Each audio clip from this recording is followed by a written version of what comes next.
Hey everybody, welcome to SaltyOldGamer, where we're on an airsoft journey and we're sharing everything we learn along the way.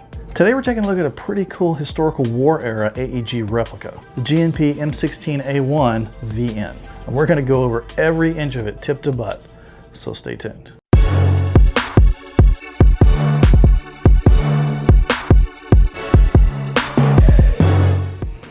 Hey everybody, welcome. If this is your first time here and you like gear guides and gameplay and all sorts of other cool airsoft stuff, jump on the journey now by subscribing and clicking the bell so that you don't miss anything.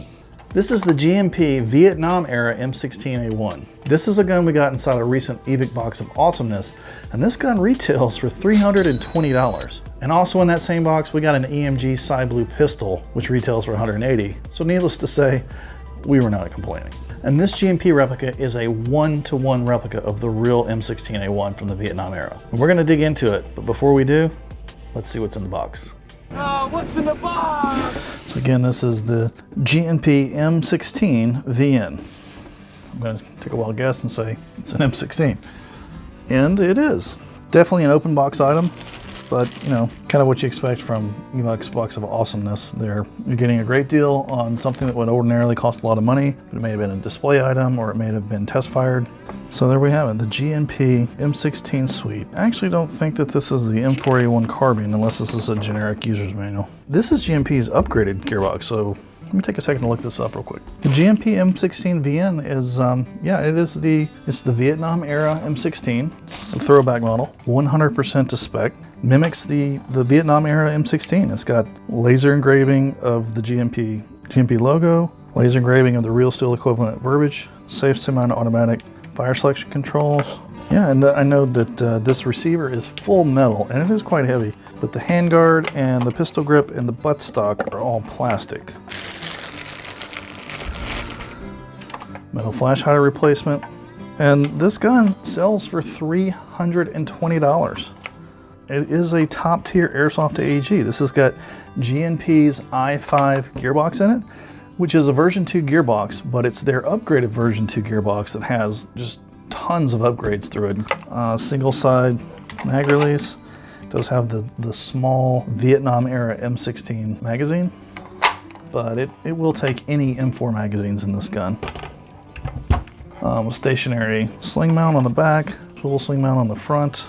Yeah, it's kind of cool. I mean, if you're into that era thing, I'm not super into it from a content creator standpoint, because there's nowhere I can mount my my cameras on this guy. For $169.99, $500 worth of airsoft equipment. All right, so let's go over this gun. On the outside, the stock, the grip, and the handguard are all polymer, but the barrel and receiver assembly are full metal. Got a metal charging handle that pulls back to reveal a dial style hop up. And although the handguard is polymer, this gun mimics the real deal, right down to the A1 style carrying handle and the mil-spec D-ring that lets you take off this hand grip and put on an actual real M16 handguard if you want to. The gun did originally come with an orange plastic flash hider, but it also came with a black metal era accurate flash hider as well, which we've already put on the gun here.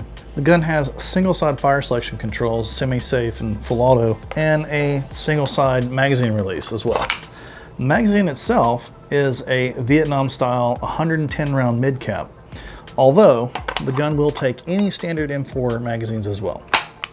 And you've got the laser engraved G&P trades on the side, as well as military style verbiage. It says restricted military government use only. Now on the inside of this gun, you've got a top of the line G&P i5 gearbox, which is their latest iteration of the version 2 gearbox with lots of upgrades. You've got 8mm bearings in here, an upgraded M140 motor, and an inline MOSFET.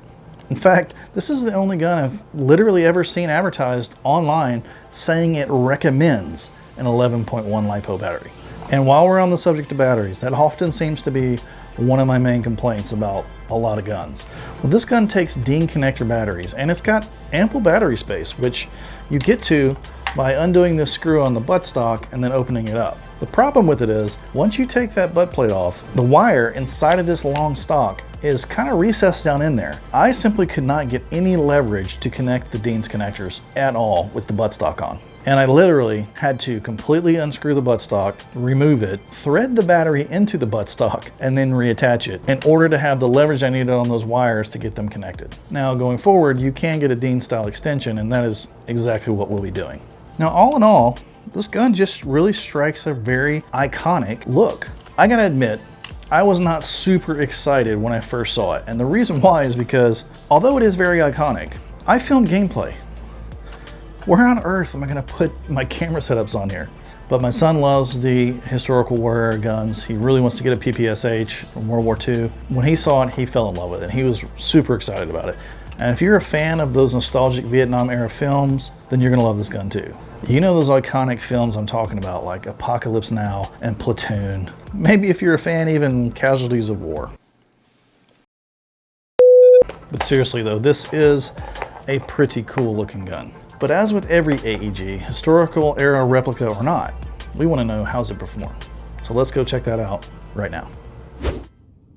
The gun came in shooting between 360 and 370 feet per second with .20 gram BBs. It's not got scorching speed, but it's perfectly reasonable for outdoor play. And with an 11.1 LiPo, it had surprisingly high rounds per second at 22.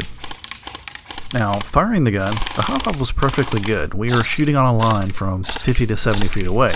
But the motor did seem to have a bit of rattle and shake inside the receiver, and that may be because of an issue we discovered, which you may have detected already, and we're going to talk about in just a second. So there you go, guys. This gun shoots really, really well. In fact, I was kind of shocked by that rate of fire. You know, I was expecting a rifle of this length to have a slightly slower rate of fire, even with an 11.1 LiPo. I don't know what I was expecting, but I wasn't expecting 22 rounds per second. But you may have noticed in the firing sequence, there's a problem with this gun. Right now, it's firing 2 shots every trigger pull on semi-automatic. In fact, even when it's on safe, it's still firing 2 shots every trigger pull. So we've already contacted Evike. They've already sent us an RMA. We're going to be sending this out to them, and they'll repair it and get it right back to us. All right, guys, so here's a quick update on this. We actually got this gun back. During the course of editing this video, we sent it off and they sent it right back. And a couple of things I noticed right off the bat when we got it back. First, when I opened up the package, it was fully bubble wrapped, unlike how it was originally when we got it. And if you noticed earlier in the review, we had already taken off the orange tip and put that era accurate metal tip on there. I shipped the old orange tip back with it, and it was pretty chewed up. And when we got it back, there was this fresh new orange tip on there that's completely secured with a pin. And I also noticed that rattle is just gone. So I started looking at it closer and closer, and the fire selection control seems to be a little bit crisper. And I'm 5'9" sure they didn't repair our gun. They just sent us a brand spanking new one. And once again, I can't complain about that. And this is actually the gun that we took out to the field to play with. So when we say we think this gun shoots really great, it's from shooting this exact one. So at the end of the day, still an amazing value. $320 gun plus that $180 pistol for $169.99. You really can't complain. So guys, tell us what you think about this gun in the comments below. Would you want to play with a Vietnam era gun? Maybe you'd want to go the whole 9 yards and do a whole impression kit. In fact, we mentioned that PPSH. You know, what are some other historical replicas that really get you going? Tell us about it in the comments below. You guys, if you haven't already, join us on our airsoft journey by hitting that subscribe button and that notification bell so you don't miss a single video that comes out every Tuesday with bonus videos on Fridays. And until then, we'll see you next time.